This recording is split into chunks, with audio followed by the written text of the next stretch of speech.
A crucial component is that you have some sort of approach that is you and that works for you. So that as you go through a body of work during the day, you can have some sort of a way to consistent and provide a more consistent interpretation to the referring physicians. And should you have to go back, it's much easier to recapitulate what you must have been thinking if you use a consistent approach. And Dan couldn't have given me a better introduction. You most often find you go wrong when you break your own rules. There's nothing more disconcerting than looking at a case and saying, who did this? Who would have done this? And you look back and it was you. You say, well, I never do that. That's not how I approach that. But it's because, on occasion, you do try and circumvent your own rules with some sort of magical power. Well, I saw a case once where it wasn't that, or I know this person, or this person is another physician in the hospital, and so do I really want to do a biopsy? Maybe we can follow this. No, you should have a set of rules. They apply to everybody. You apply them consistently, and that is where you'll get good, consistent interpretation. Now, these are just the set of rules that I follow and many people in our group follow when we basically approach a breast imaging study. And it may seem quite simplistic, but that makes it easy to remember. And after a while, you find you just incorporate this into your normal thinking. And so as I look at a mammogram, the first thing I'm looking for is there an abnormality? Find it. If you don't see the potential abnormality, you've lost the game right there. Because in breast imaging, there's only one diagnosis. It's not a laundry list of differentials. The answer is cancer or it's not. But once you've found it, that's not the end. You have to figure out, is this actually a real abnormality or is this simply a fake out, a false positive? There are many false positives in breast imaging, and that's okay because we don't want to miss a single cancer if we can help it. We do need to know where it is in order to do an intervention, but we can't know where it is unless we know that it exists as a real entity. And so these rules are sequential. They're not going on in parallel. What is it? That's important because some things, even in breast imaging, are absolute. There are a few things that you can definitively say are benign, and those should be called as such, and not followed up, not biopsied. And then, most importantly, for the referring physician and for the patient, what are you going to do about it? Let's try the first one, find it. Well, what are we looking for? And certainly there's a laundry list of things. Dr. Dennison went through some, Dr. Kopans went through some, that we are going to look at as potential clues that the breast imaging study that we are interpreting may contain a cancer. Our second consideration, is it real? Once we've noted something, something has caught our eye, we need to know whether it represents a real problem or not. Suppose you see a possible lesion on only one projection. Well, you need to figure out whether that's simply a summation of breast structures. Remember, the breast is a three-dimensional object. We're trying to depict it on two-dimensional projections. And when we do, the normal structures of the breast are going to overlap. That can simulate spiculation, it can simulate a mass, and we need to know whether that's an actual abnormality or simply an unlucky structuring of the breast tissue on that projection. So what we do is we go back to the original view where we saw the potential lesion and modify it slightly to determine whether the lesion was real and potentially where it is. So if we see a lesion only on the CC projection, but not on the MLO projection, we want to modify that CC projection somehow. And what we do typically is obtain rolled CC views. If the lesion is simply superimposed structures, then those structures will move away from one another on the rolled view, and the view will look normal. The potential abnormality will disappear. The CC views can be top rolled medial or top rolled lateral. The only important thing here is that the technologist be careful about labeling those projections, that you as the interpreting radiologist know what those projections are. Now remember, rolling the tissue is simply going to redistribute that breast parenchyma in a different plane so that the X-ray beam now going through the tissue is going to strike the different areas of the breast differentially. And here we can see if this area in the superior portion of the breast labeled T and the area in the inferior portion of the breast labeled B on this CC projection superimpose on one another, I might think that this is a mass. So by having the technologist roll the breast, and here this would be top rolled lateral, just going to make the top of the breast move toward the axilla. The inferior aspect of the breast is going to move toward the sternum. Then these two areas will move away from one another, and I will be able to see that, in fact, this is two areas of normal breast tissue. And here we see an example. We can see possible areas of spiculation. I've now rolled the breast, and they have disappeared. Now, there is no need to persist getting additional views. You can say, I saw it on the first view, and now I don't see it on any of the other views. That was the point of doing the other views, because in our algorithmic scheme, our first step was to determine whether the abnormality was real or not. If we can say with confidence that the abnormality was not real, we're done. We don't need to do anything else. But suppose a lesion is present. By doing this same maneuver, redistributing the breast tissue in a modification of the projection in which you first saw it, that will help you determine where the lesion is on the projection where you can't see it. And again, look at this scheme. Suppose the T is now a tumor, and I can only see it on the CC view. Well, by rolling the top of the breast laterally, I will see that the T will move toward the axilla, and I will know that that lesion must lie in the top of the breast. If I roll the top laterally and the lesion moves toward the sternum or moves medially on a top rolled lateral projection, it must lie in the bottom of the breast. This can help direct your orthogonal workup. You can do straight lateral, MLO, concentrating on that portion of the breast, or you can go and now do focused ultrasound because you have a better idea of where that lesion must lie in the breast. And here on the left, we have a CC projection, and we can see that there is a mass here. Now, we couldn't see it on the MLO projection, but by doing a top-rolled lateral projection, we see that the mass moves toward the axilla. It moves lateral on a top-rolled lateral projection. It must be in the superior aspect of the breast. If it does not move at all, it must be in the central third of the breast. If it moves toward the sternum, it must be in the inferior aspect of the breast. Same principles apply when you only see an abnormality on the MLO view. Again, we're going to take the projection where we see the potential abnormality and modify that projection to redistribute the breast parenchyma to answer our first question, is it a real abnormality? And if it is, to try and determine where it is in the breast. And the modification of the MLO projection is going to be the straight lateral projection. So for a lesion seen only on the MLO but not on the CC, modifying that view, we would obtain the straight lateral view, and then we can use the principles of triangulation. Now, triangulation, some people find this a bit of a confusing concept, and they try and use mnemonics like muffins rise or something like that.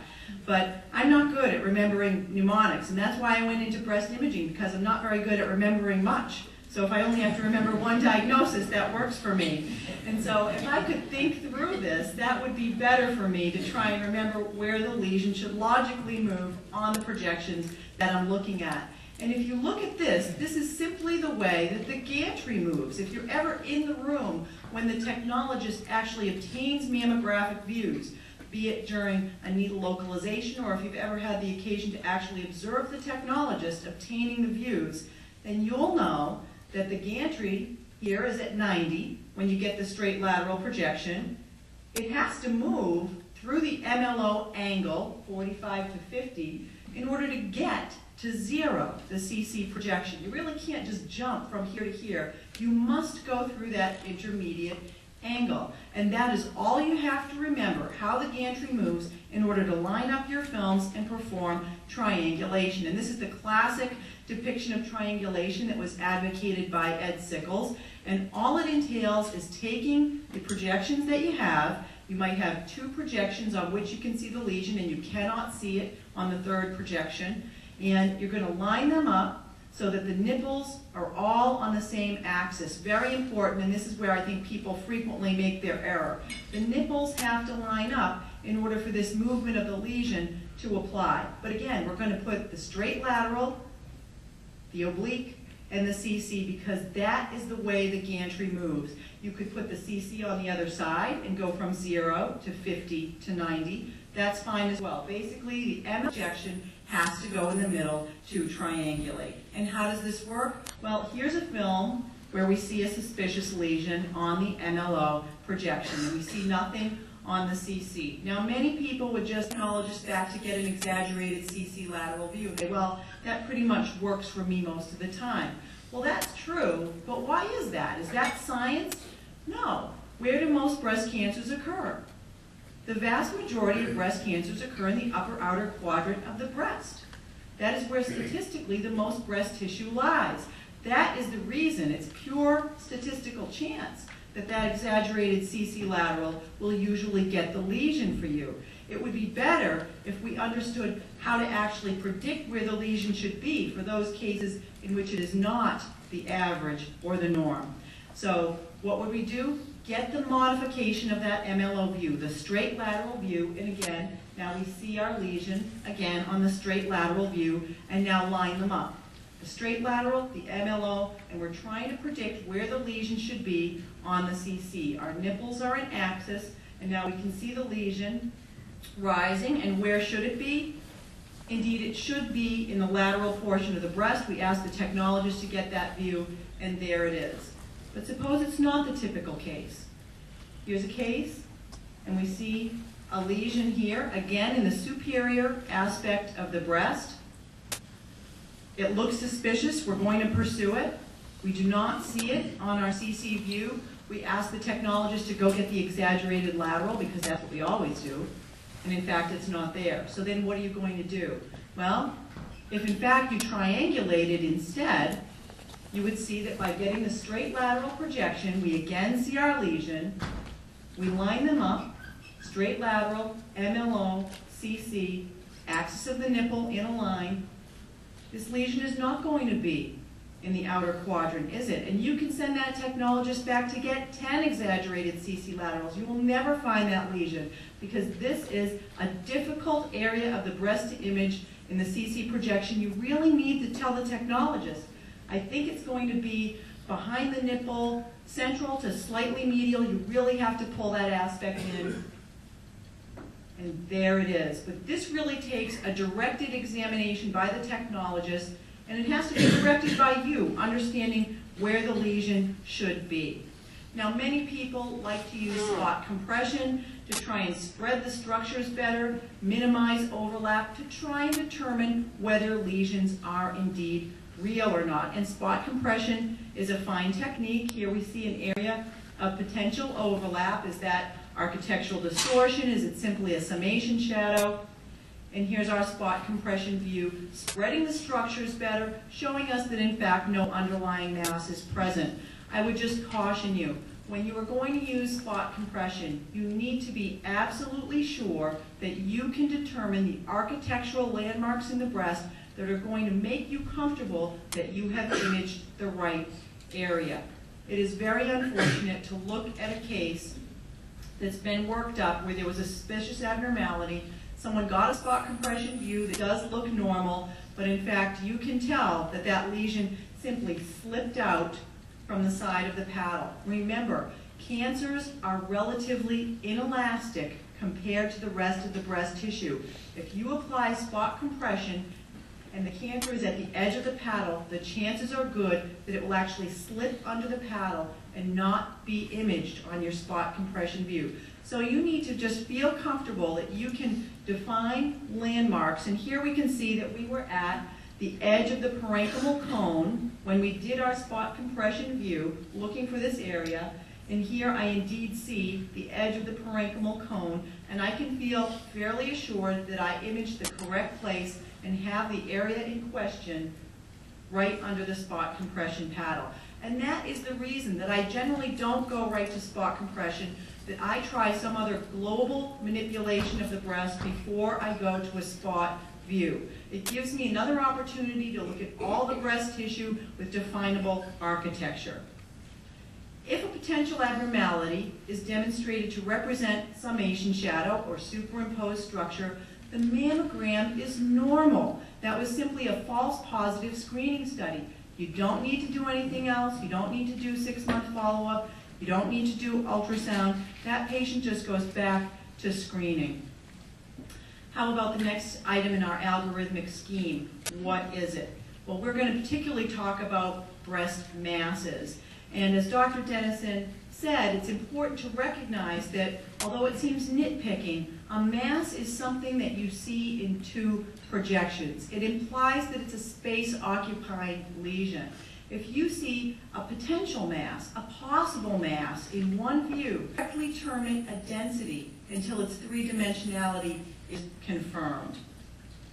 So now we're going to look at the mass and how do we describe it. These are the descriptors that we are going to use as defined by BI-RADS. And I would just say, BI-RADS is a guide. BI-RADS was instituted really not to help us, but to help the people who refer to us. It's because we elected to say things like, you know, there's a grape-sized lesion in the breast, and it could be good, it could be bad, I'm not sure. This is forcing us to use standardized language and come up with a definitive recommendation. But a side product of BI-RADS is that it can really help you come to the correct determination about a lesion if you apply the terminology correctly. And let's look at how we do that. These are the things that we're going to talk about in terms of a mass: its size, its shape, the margins of the mass, the attenuation or density of the mass, any associated findings, and then there are the special cases. Well, what about size? It's interesting to note that the size of a mass has no correlation with its risk of malignancy. So having a big mass implies nothing. The mass on the left is a cyst. The mass on the right is a cancer. The size has no implication in terms of the likelihood of malignancy. What it does imply, though, is the prognosis, should the mass prove to be a cancer. So certainly a larger cancer has a prognosis than a smaller cancer. But the absolute size of the mass has no correlation to its risk of malignancy. Shape, and Dr. Dennison went over the shapes of masses as defined by BI-RADS terminology. But look at how they're categorized. They are arranged in order of increasing likelihood of malignancy. So a round mass is less likely to be malignant than an oval mass, is less likely to be malignant than a lobulated mass, is less likely to be malignant than an irregular mass, is less likely to be malignant, that's just hard to say, than speculated architectural distortion. So, if you can't remember all of these different studies and all these things, if you can simply remember this scheme, then you will have an idea of how likely a given finding will be in terms of its malignancy if you can just remember how this was lined up. How about the margins? Same exact thing. They are arranged in order of increasing worrisomeness in terms of their features. So it goes to follow that a circumscribed round mass is very unlikely to be a cancer. But an ill-defined irregular mass is very likely to be a cancer. And so if you can keep these things straight, an ill-defined irregular mass will never be graded a BI-RADS 2.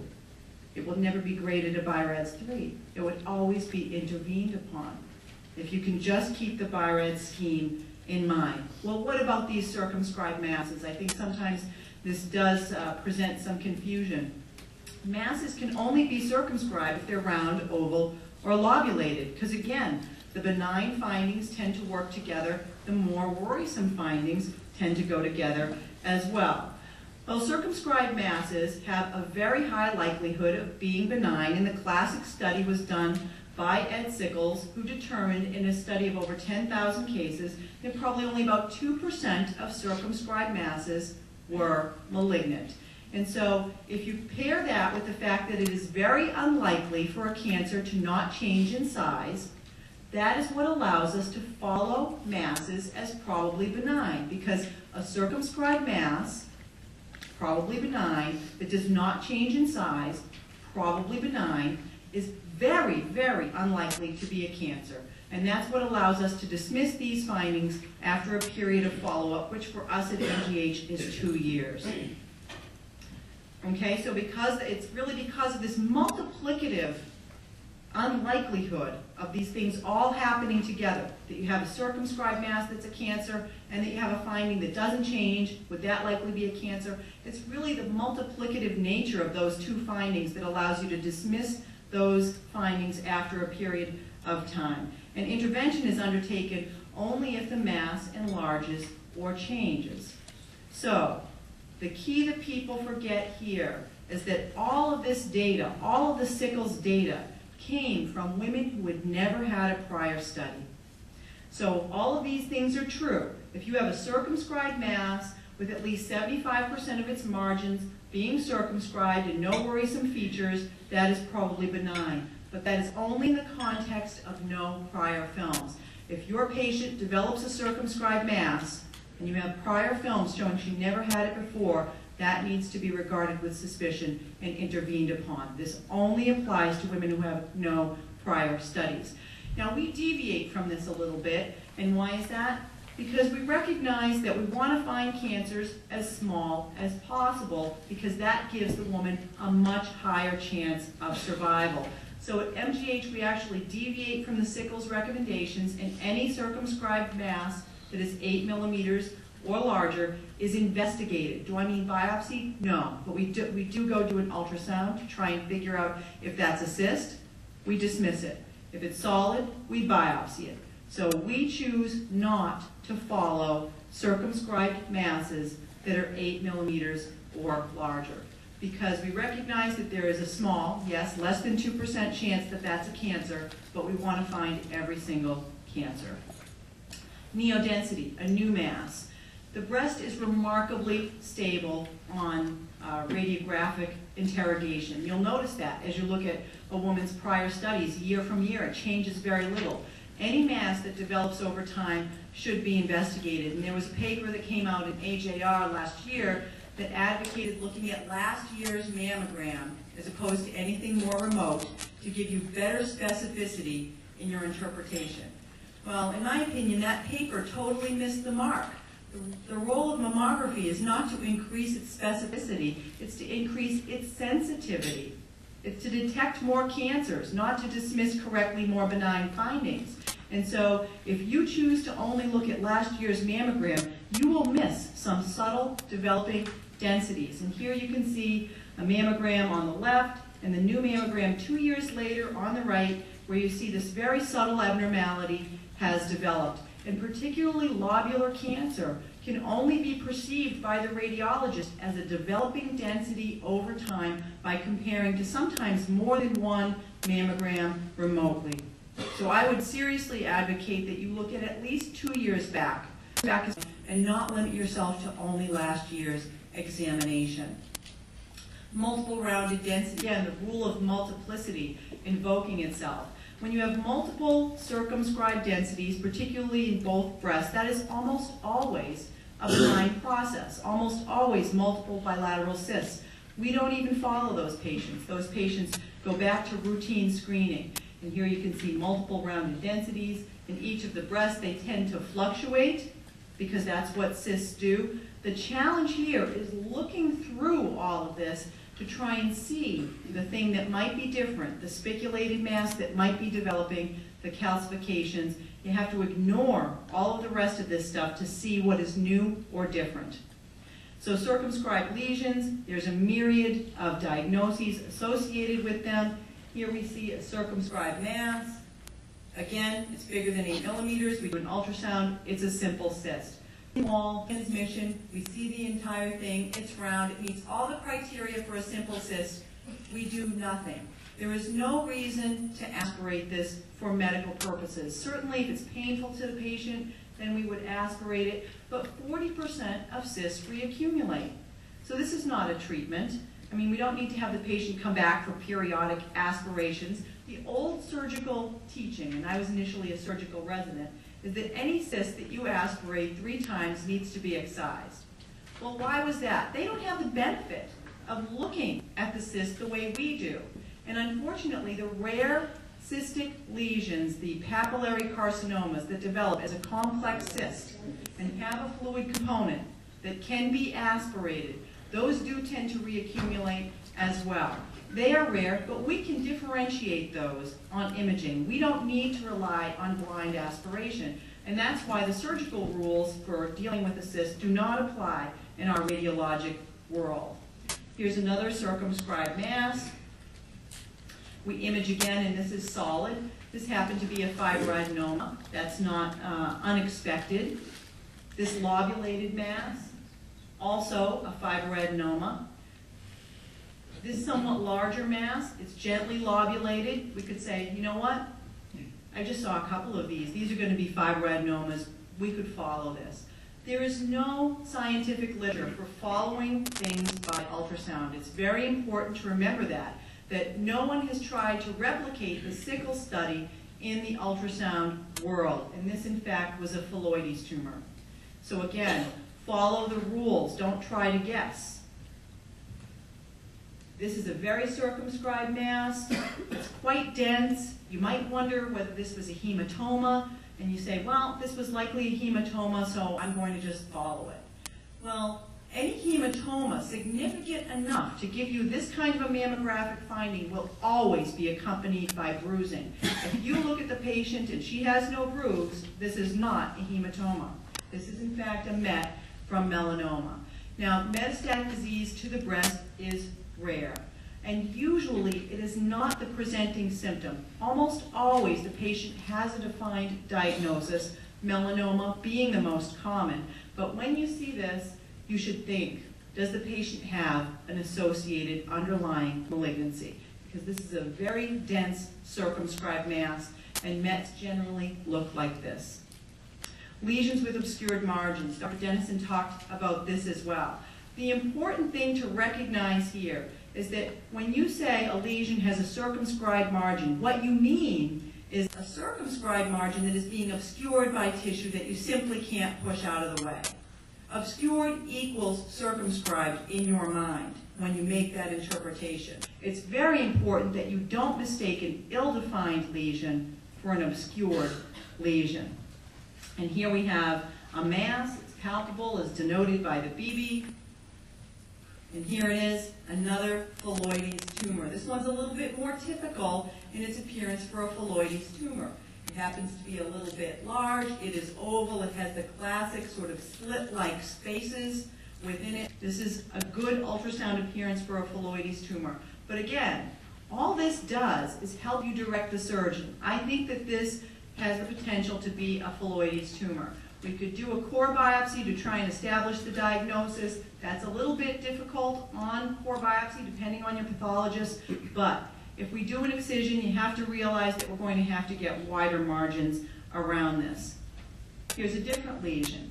You might say, oh, this is circumscribed in about 75% of its margin, and that's what she said that the Sickles rules apply to.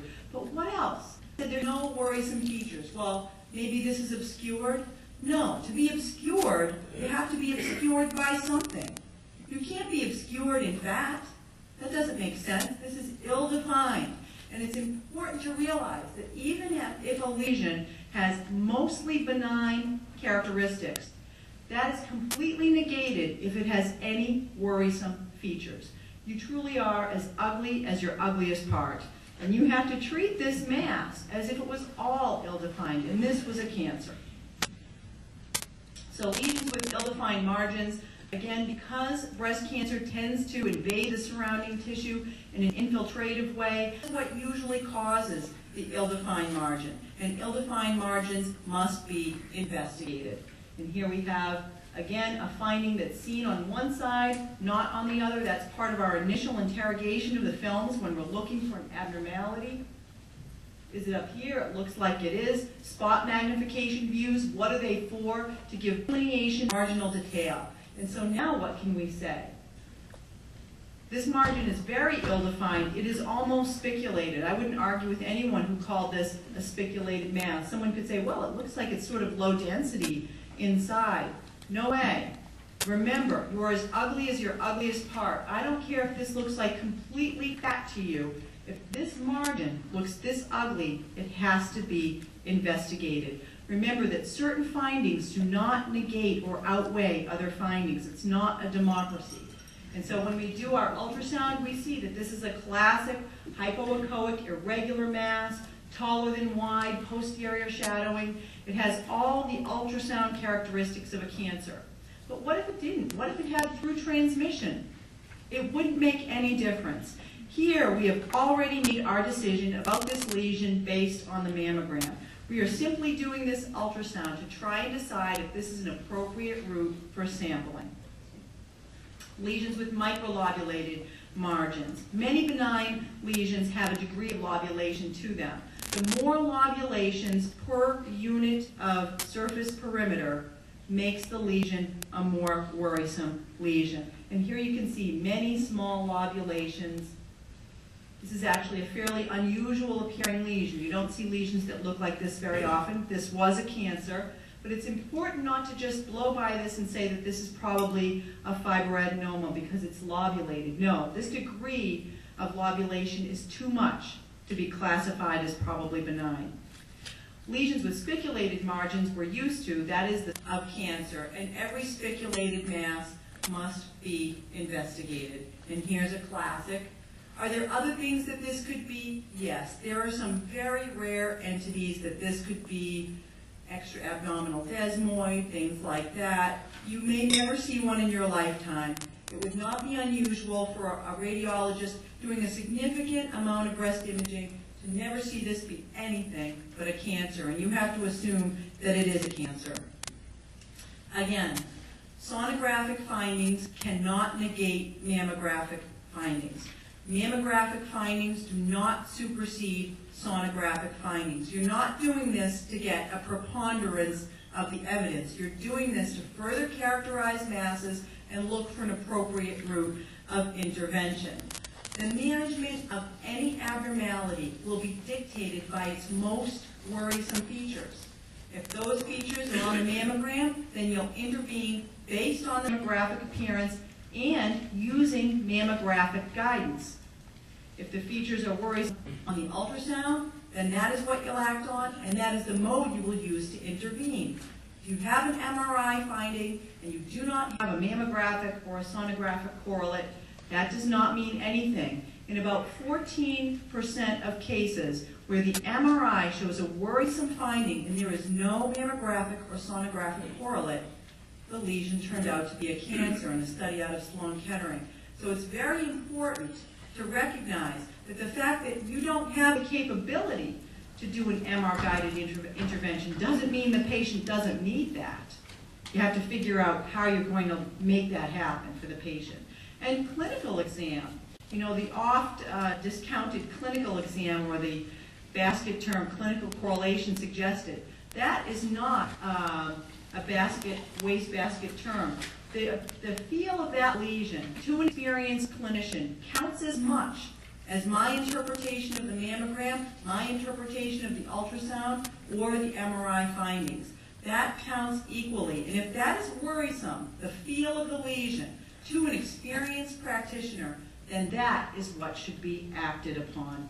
So if we have this lesion right here, it looks worrisome to us, it's spiculated. We see it on the other projection. And now we go in to do an ultrasound, and we see this.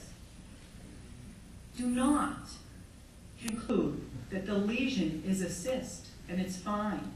There is no way that you can account for this appearance of a mammographic lesion by a cyst. This is simply true, unrelated. And when I see this, I do not even comment on the cyst in my ultrasound report.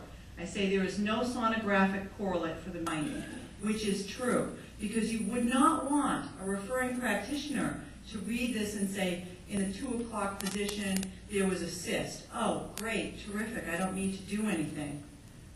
When you see this and you see this, then those two things do match up. This is what you would expect to see. But this doesn't help you characterize the mammographic finding any better. All it tells you is that you can use ultrasound to biopsy it. All this told you is that you cannot use ultrasound to biopsy the lesion. You will need to use some other means, either stereotactic guidance or a needle localization and surgical excision. Now, moving on to architectural distortion. It's important to understand that this phenomenon of overlapping structures has many correlates. The one we talked about is that it could actually mimic an abnormality, and that's when we went back to try and figure out if a potential abnormality was real.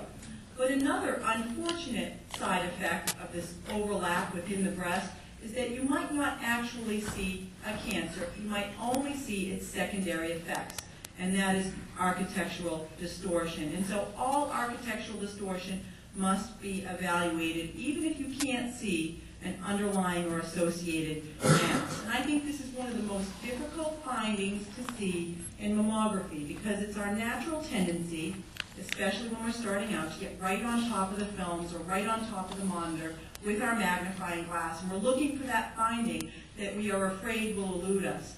When what we need to do is sit back and really look at the bigger picture. And this is why people used to use minifying glasses rather than magnifying glasses. If you've ever seen one, we had a couple lying around the department, and you pick them up and the mammogram looks very far away.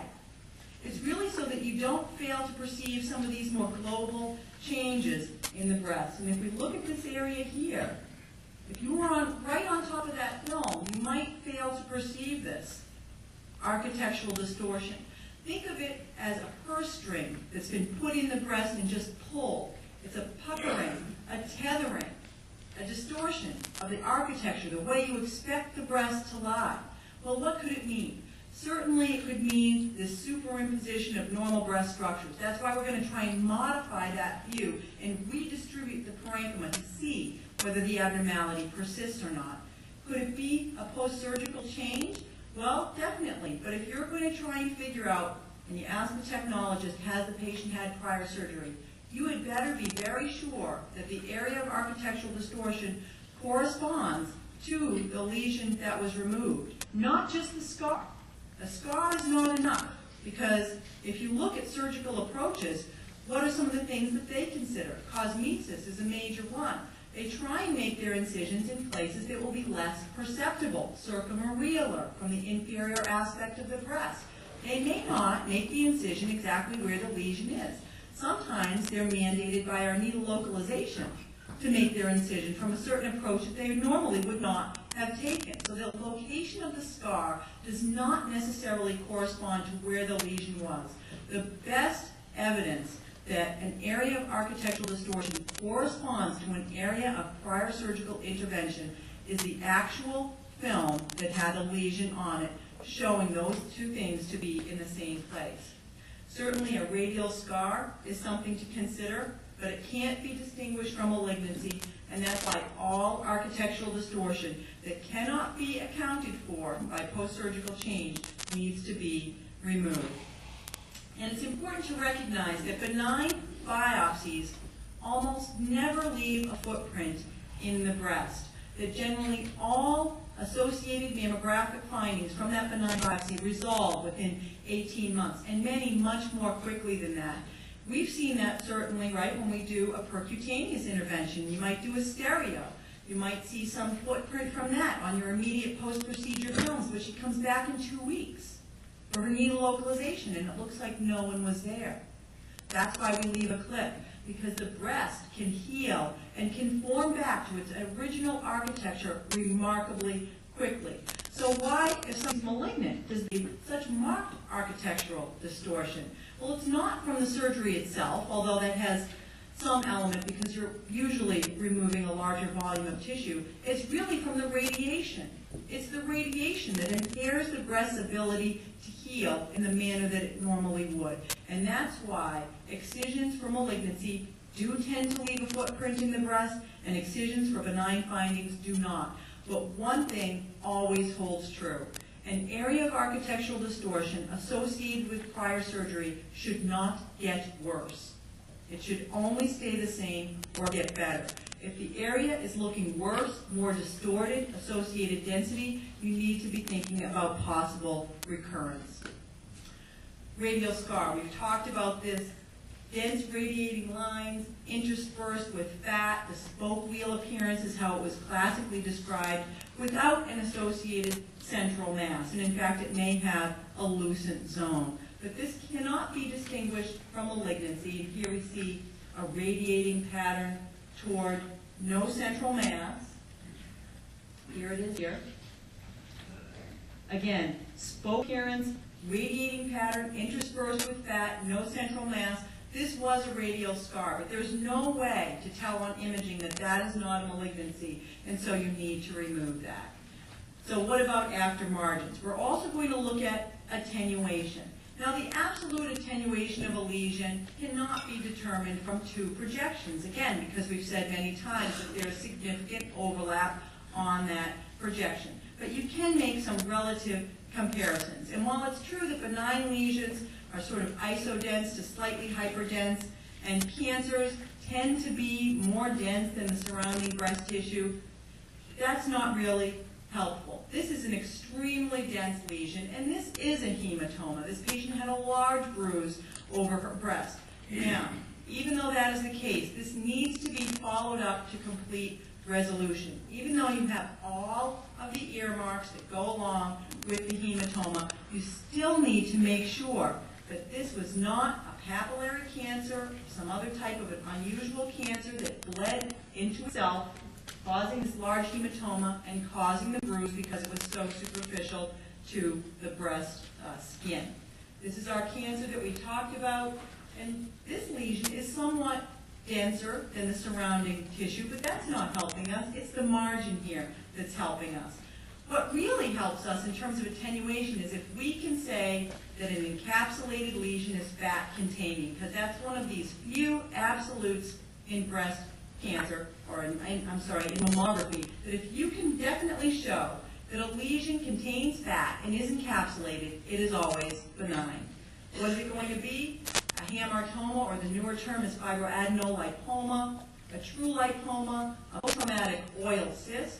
This is especially true in the setting of reduction mammoplasty, where you'll see this, and a galactocele, which is more rare than you think. Everyone tends to dismiss lesions that they see in lactating women as possible galactoceles, but those need to be followed up.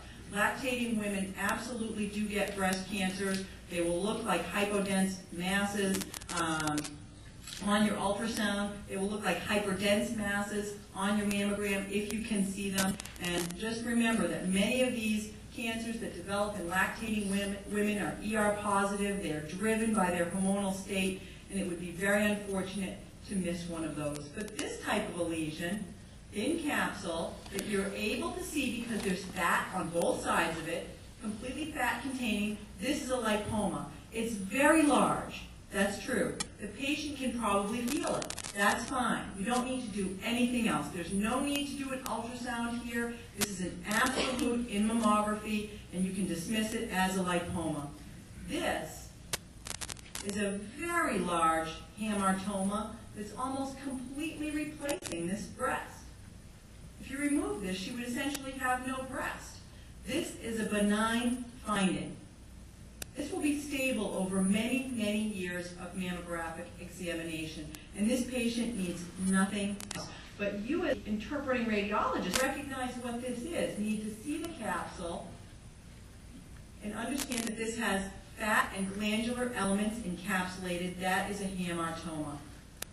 How about the associated findings? Dan talked a little bit about the calcifications. He talked a lot bit about the calcifications. So you should be pretty familiar with those. Sometimes those can be a definite clue to what the mass is.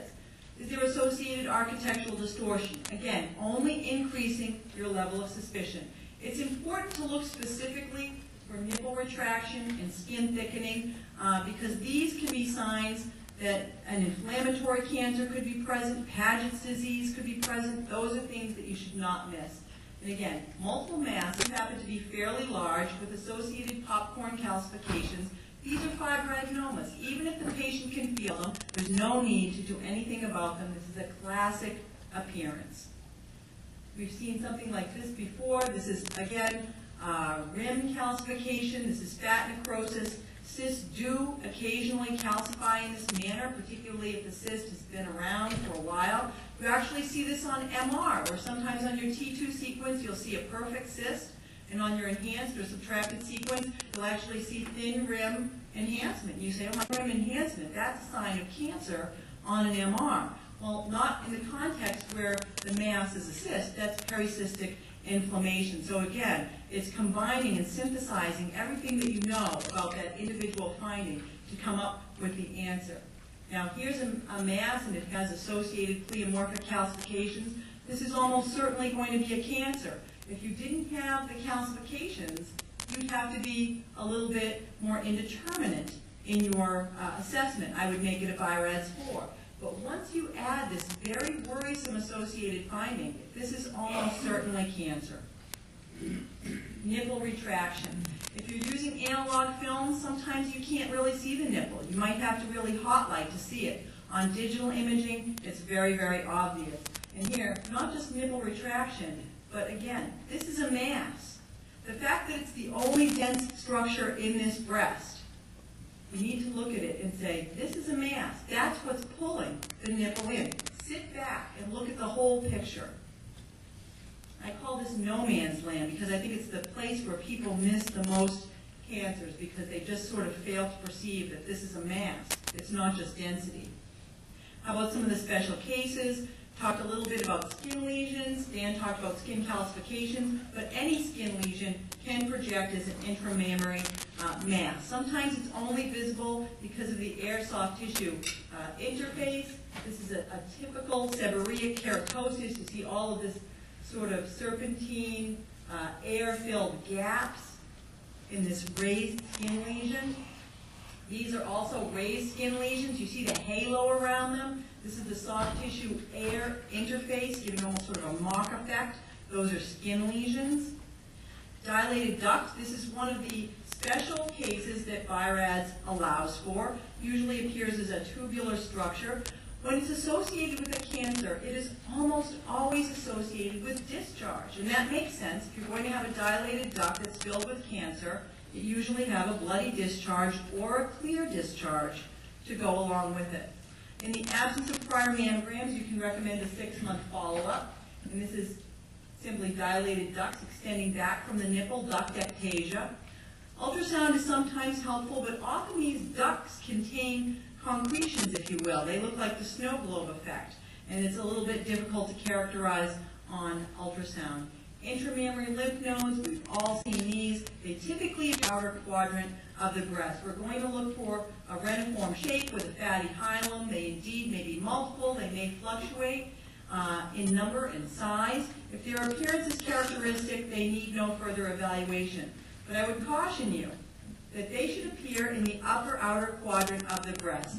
Rarely, an inframammary node can appear medial. It's very unusual to have an infromedial intramammary node. I have biopsied 2 in my career, but you cannot simply dismiss them as an intramammary node. They need to be investigated with a biopsy because of their atypical location. Even if they look this obvious, this finding in the infromedial aspect of the breast requires a biopsy because it is such an atypical location for an intramammary node that occasionally it will not be an intramammary node. So remember, for intramammary nodes, location is everything. I don't know if any of you have seen this. This is a normal MLO. This is a CC mammogram. You have this small projection at the bottom. This is not pec. This is the pec right here. This is actually a muscle. You see fat interspersed here, a tongue-like shape. This is the sternalis muscle, a normal anatomic variant seen in about 5% of women. It will always look like this. It will not end short of the edge of the film. It will always have fat interspersed and have this sort of squat, tongue-like appearance. Do not mistake a mass in the medial breast or the sternalis muscle. It will never be seen on the MLO view. Asymmetry. Dr. Denison talked a little bit about this, and the BI-RADS committee saw fit to change some of this wording, and in fact, I think they actually made a somewhat confusing situation even more confusing.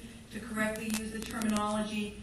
Again, what we're going to do is try and understand what the principles are underlying the words that they chose. Here we can see an area that is quite asymmetric from the other side. Byrad's lexicon would now call this global asymmetry, but that's a little bit confusing since global to me means the whole thing, and this is certainly not the whole thing. It's a quarter at best. So this would be a global asymmetry using the new Byrad's terminology. But how do we know if this is a true finding or if it's simply anatomic variant asymmetric breast tissue? Well, again, we have to know this is not a new finding. Either our patient has to have never had a mammogram with us before, or she's had several where this area looks the same year after year. We want to make sure that it's not forming a mass, that it does not have convex outward margins. We want to look for those associated findings of architectural distortion and calcifications.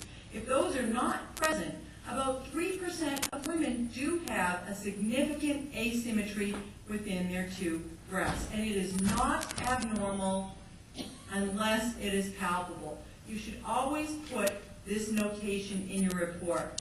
The patient has asymmetric breast tissue, which is a normal variant in the absence of a palpable correlate. If the patient has not already undergone a physical examination, she should do so. Okay? Because if it feels suspicious to a practitioner, it should be sampled. Now, this has to be distinguished from a focal asymmetric density, or the newer terminology, focal asymmetry. And I think that that's a little bit confusing.